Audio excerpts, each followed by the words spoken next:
a lot of times facility managers, property managers, whatever, are making decisions based off of like, well, this person charges $75 an hour. This company charges $95 an hour. Well, obviously, I'm going to go with the cheaper one. But there is a cost that you also probably are going to be, they're either going to be hitting your NTE a lot more, or they're going to be here more often, or whatever it is. While the one person that charges a little bit more, they get it done right the first time. They don't see them anymore for 3 months, 6 months, a year, whatever the case is.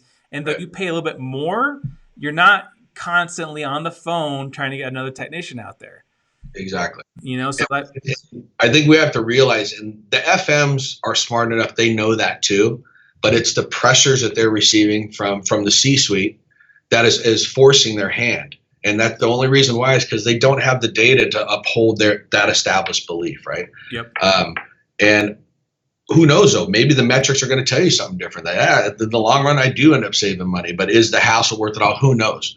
So I think the FMs are very well aware of it, but that pressure that they're getting from all sides on reducing costs, and especially when you're dealing with organizations where you have expenses to the location, but then you have this area cost, and then you have a CapEx here and this and that. The other thing, they're having to answer to so many people.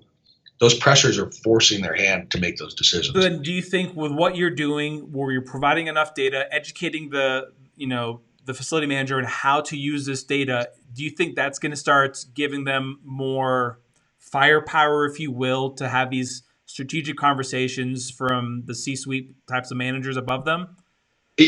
Whether it's firepower or not, it's just going to at least help them to speak from a point of education.